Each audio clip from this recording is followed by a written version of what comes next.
jõudsime siis Saida farmi, et tõesti, teil on nii palju lehmi ja rääkige, kuidas on kõik see alguse saanud?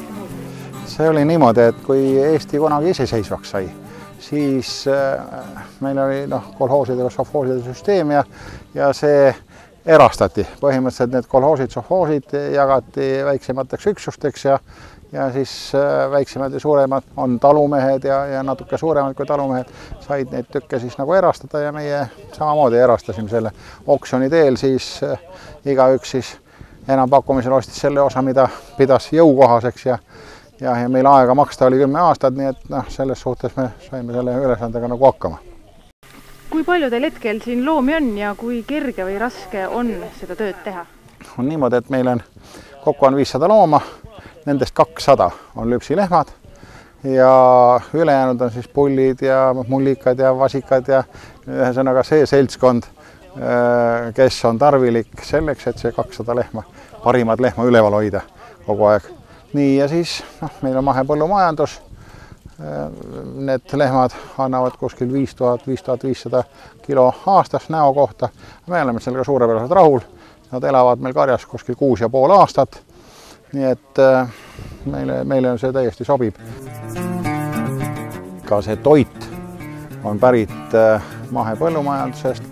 See tähendab seda, et me kõik heina, silo, kuivised, kõik me kasvatame ise. Ka vilja kasvatame ise, meil on lihtne viljakülvikord, meil on rukkis, oder, kaer, siis on ristik, jälle rukkis, oder, kaer, nii et on selline hästi lihtsakoeline ja niimoodi ta toimib ja ülesanne ongi selles, et nii palju kui on loomi, nende sõnnikus peab jätkuma nende maade väetamiseks ja nendest maadest peab jätkuma selleks, et oma loomad ära toita. Ja siin ongi nüüd seda heina, mis on nüüd eelmisel aastal ja suve ilm oli, sai teda natukene varuks ja ta on siis meil siin ongi natukene varuks ka. Ja selge, et me söötma asume sellest heinast eelkõige ja siis värske hein tuleb selle järel. Me oleme praegu Saida farmi meiereis ja nendest kõige tähtsam ruum on see, kus toimub tellimine. Tähendab kõik Tallinna kauplused, ketikauplused, restoranid, asjad, nende tellimused saabuvad siia kokku. Ja siin on siis kaunis daam, kes siin istub ja need tellimused kõik vormistab siis arveteks ja need, mis täna kella 12-ni on ära tellitud, need siis homme hommikul jõuavad poodi. Hommikul kell 5:30 tuleb meie buss ja laeb peale ja sõidab Tallinna poole ja saavadki kliendid oma tooted kätte. Siin on see toru, selle toru kaudu laudast piim tuleb kohe otse. Nii et praegust tal on pesuring, see toru on siin rullis, aga nüüd kui lüpsimine algab, siis võetakse siit üks ots lahti ja viiakse sellesse piimatanki, kus just parasjagu midagi tegema hakatakse. Meil on erinevad tooted, on kohupiimad, jogurtid, juustud ja need siis pannakse nii palju, kui tellimusi on, ühte või teise või kolmandasse mahutisse. On niimoodi, et siin on nüüd, näete, piimatankid ja selle sama toruga, mis seal seina peal oli, laseme piima kas ühte, teise või kolmandasse tanki ja nii palju, kui on tellimust. Ja kui tellimus on siis valmis, siis ega selle tanki muud saladust ei ole. Ta soojendatakse üles, nii nagu ema teeb kodus süüa, siis jahtub maha ja pannakse bakterid sisse ja bakterid siis tihendavad selle piima kohupiima massiks. Ja siin on nüüd see kohupiima mass on just välja võetud. Nüüd on teada, millised numbrid homme vaja on seda teist või kolmandat kohupiima.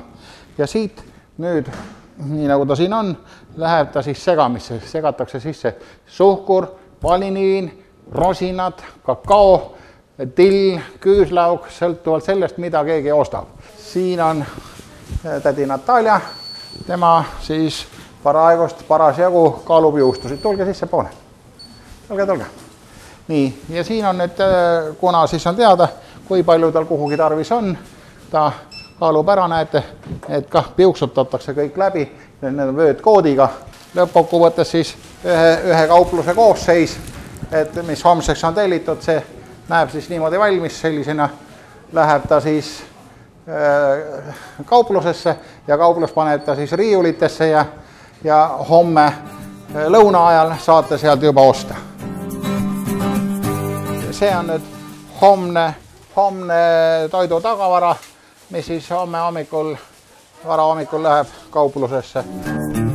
Tegelikult me ju töötamegi kliendi tarviks või ütleme tarbija ja töötamegi selleks, et teha toitu inimestele ja kõik need rajad, kuidas siis läbi selliste ametkondlike hierarhiate midagi selgitada on näidanud, et need ei jõua hästi kohale. Et siis me proovime hoopis teistmoodi kontakti saada, et kutsume need inimesed siia, lapsed siia ja me näeme kohtumisel, et see kontakt on hoopis südamlikum, on vahetu, ilma ilustamata, eriti lapsed on väga siirad ja ausad oma väljaütlemistes ja kindlasti on sellest palju rohkem kasu veel. Mahepõllumajanduse oluline nõue on loomude heaolu nõue. Selle üks osa on liigile omaline käitumine ja loomulikult vabapidamine selle juures. Ja siin näete, nüüd ongi väikesed vasikad, nemad on siis selline 1,5 kuud kuni 2,5 kuuni, nemad saavad piima automaadi käest. Et igaüks saaks siis iga päev õige portsu kätte, piima ja müslit, et tugevamad ei peletaks väiksemaid kõrvale, et igaüks saab kõrvamärgi järele, siis saab oma täpse kindla portsu.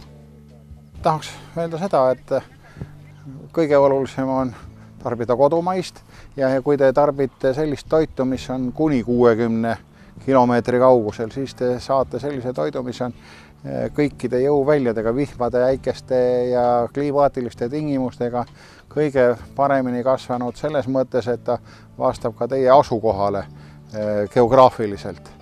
Ja taim on loodud niimoodi, et ta üritab endast välja anda parima, sest ta on loomariigi ja inimriigi teenistuses ja tema annab vahetult parima, mis ta suudab anda. Ja ta saab seda anda sellisel juhul, kui ta on kasvanud lähikonnas ja siit edasi, kui me teda ei ole mõjutanud mürkide ja kemikaalidega, selle võrra täpsem ja adekvaatsem on see energia, mida te sellelt toidult saate.